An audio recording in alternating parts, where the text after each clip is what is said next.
বিখ্যাত দার্শনিক লাও-ত্জু বলেছেন, যদি তুমি জানো সব কিছু বদলে যায়, সব কিছু পরিবর্তন হয়ে যায়, তাহলে কোনো কিছু ধরে রাখার যোগ্যতা বা ক্ষমতা বা জ্ঞান তোমার নেই। তার মানে সব কিছু যদি বদলে যায়, তাহলে তো কোনো কিছুই আমরা দাবি করতে পারছি না, কোনো কিছুকে আমরা ধরে রাখতে পারছি না, সব কিছু আমাদের হাত দিয়ে চলে যাচ্ছে। যেহেতু সব কিছুই পরিবর্তন হয়, সো আমরা চাইলেও কিন্তু কোনো কিছুকে স্থায়ীভাবে ধরে রাখতে পারছি না। চাইলে কিন্তু আমরা পারছি না কোনো কিছুকে নিজের মধ্যে রাখতে। আচ্ছা, বেশি দূর যেতে হবে না, আমরা আমাদের দেহের দিক তাকাই। আমরা ছোট ছিলাম, যৌবন লাভ করেছি, বয়স হচ্ছে, একসময় বৃদ্ধ হয়ে যাব, চুল পড়ে যাবে, কালো, চোখ ঘোলাটে হয়ে যাবে, ফেসে আপনার বলিরেখা দেখা দিবে, চামড়া কুঁচকে যাবে। দেখেন, বাস্তব দৃষ্টান্ত কিন্তু এটাই। ধরে রাখতে পারছি না। যেই শরীরের জন্য এত টাকা পয়সা ব্যয় করছি, রূপচর্চা করছি, সেটাকে ধরে রাখতে পারছি না। সবাই চায় একটা সুন্দরী মেয়েকে বিয়ে করতে, বিয়ে করলো, তার যৌবন কতদিন থাকবে? 20 বছর, 30 বছর, 50 বছর, একসময় এটা থাকবে না। ভুলও তাকিয়ে দেখবেন না, দেখলে খারাপ দেখা যাবে যখন বয়স্ক হয়ে যাবে। সবচেয়ে মজার বিষয় কি, আমাদের কিন্তু মনেরও পরিবর্তন হচ্ছে। মনের পরিবর্তন হচ্ছে, তার বাস্তব প্রমাণ কি?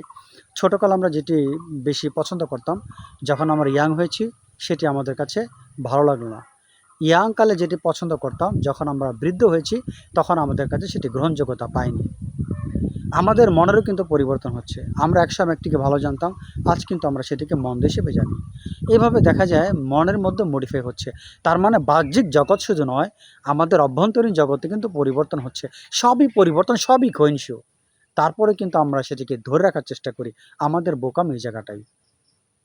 এমন কোন কিছু আপনি আমাকে দেখাতে পারবেন না যেটি পরিবর্তনশীল নয়। সব পরিবর্তন হচ্ছে। আপনার চাহিদার পরিবর্তন হবে। একসময় আপনি প্রচুর খেতে পারতেন, বয়স হলে আপনি খেতে পারবেন না।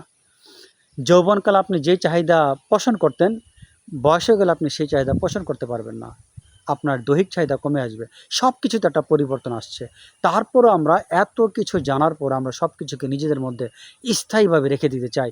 এই যে পরিবর্তন হচ্ছে, জানি, জানার পর মনে হয় না, পরিবর্তন না। আমার সৌন্দর্যের পরিবর্তন হবে না, আমার সুন্দর স্ত্রীর পরিবর্তন হবে না, আমি আজীবন 2 কেজি করে গোশত প্রতিদিন খেতে পারবো, 2 প্লেট বিরিয়ানি খেতে পারবো, হ্যাঁ? তারপর কোল্ড ড্রিঙ্কস খেতে পারবো অনেক। কিন্তু এটাই ভাবছি না যে প্রতিদিনেই আমার মধ্যে একটা মডিফাই আসছে।